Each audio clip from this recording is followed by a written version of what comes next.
So I'm going to go over all the skills we have covered with Miss Zoey here. So you got one spot that you can go to review everything. So this is relax on a mat, and what we want from Miss Zoey is that she comes on over and gives me a nice relaxed body posture. So what that looks like is really just gives me a down and rests her little chin down on the mat.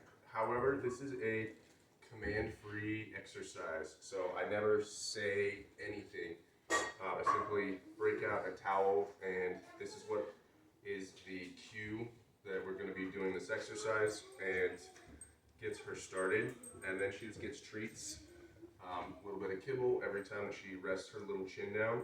And so when she's in this nice relaxed body posture, then anything that's going on around her is going to be perceived as not that big of a deal, because the body posture is sending a signal to her brain that we're nice and relaxed. So we utilize this one a lot with our cutie here. Zoey does have a tendency to get wound up, get overexcited, and get anxious. And so we've utilized this a lot in the front yard, just doing relax on a mat, and then having the neighbors run around and do whatever they want to do, make different sounds that may be kind of intimidating. And so this is a really crucial exercise for Miss Zoey. And we've also paired this with her leash, and so we do relax on the mat and put on her leash and allow her to get in this really relaxed body positioning, and then put the leash on so that she can calm down and realize that it's not that big of a deal. Whenever she's going on a walk, she can bring down this big emotions. So very, very pivotal exercise. You can utilize this. If it's something that she sees, you can do relax on a mat from a distance that she's comfortable with, and then start to get closer and closer over time to whatever that is. And then if it's a sound that gets her kind of wound up and concerned, then you can Google that sound and put it on the lowest volume setting, play it for her, put some kibble down, do relax on a mat, and then ratchet up that sound over time so that she realizes that sound, that specific sound, isn't that big of a deal either. Very good. So we'll move on from here. But very, very impactful exercise for Miss Zoey, and really one of our staples for her.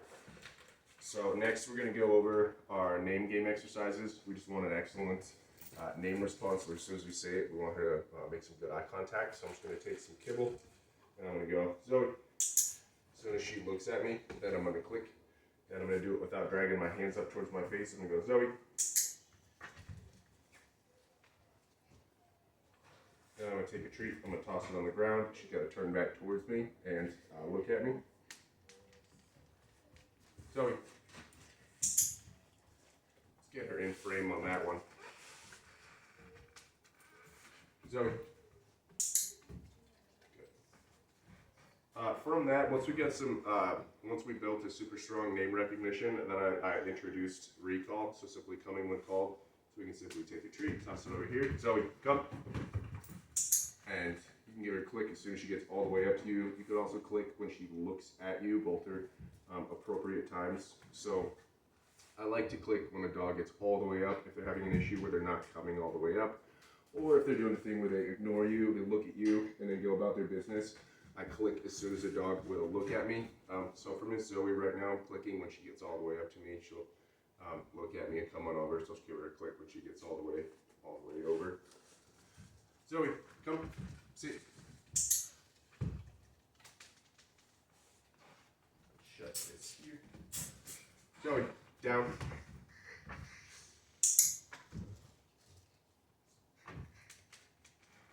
So giving her a click as soon as her elbows hit the floor, giving her a click when her butt hits the floor. So butt hits the floor for the sit, elbows hit the floor for the down.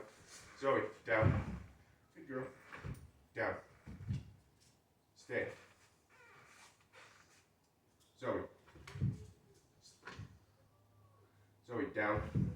Stay.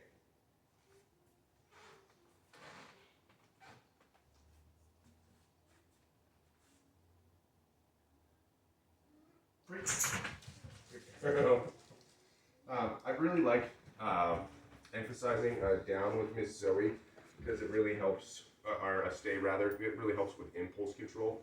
So giving her a stay before we go through doorways, giving me a sit and a stay has been pretty impactful for the little cutie. and so we really want to continue to emphasize that. And it's easier if I start walking immediately back from her. It's always going to be trickier if I pass by her when I tell her stay. So we have been working on both, but just realize that it's going to be more challenging. Zoey, down. Stay. So as we go over here.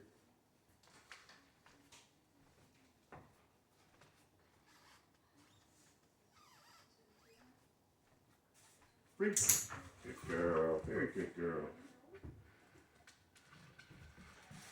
Next, we're going to go over her targeting. So we want her to be able to position herself as soon as we just put our hand down. So say touch.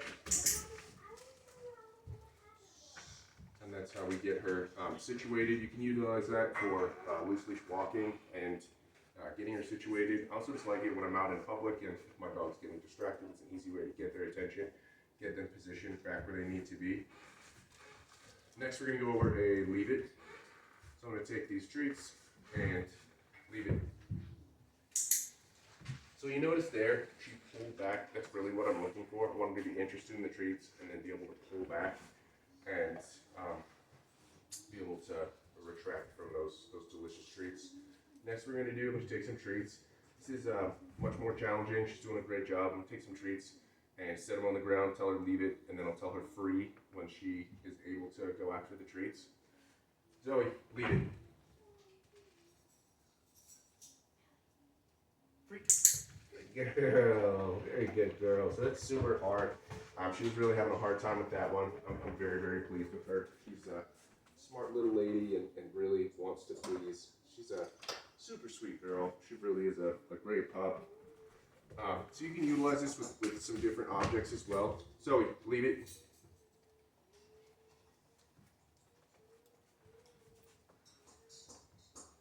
Zoey. Give her another shot on that one. I'd like a quicker response on that. Zoey, leave it. Like that. Very good. So, perfect. So that's what we're looking for. You can work with some different items, some physical items, and we're trying to leave it, but we want her to be good with treats and anything she were to pick up. So it's a very good job. Nice job, cutie.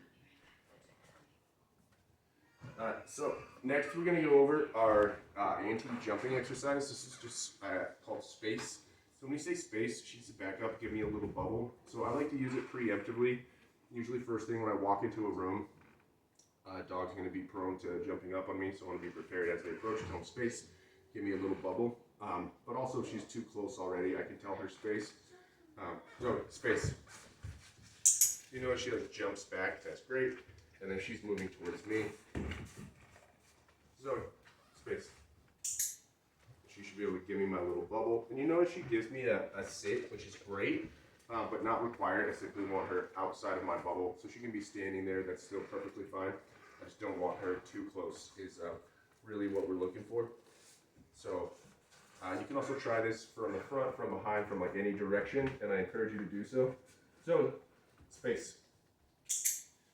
So usually from behind is a bit more challenging, but she's a little champion. Very, very good job. That's sweet.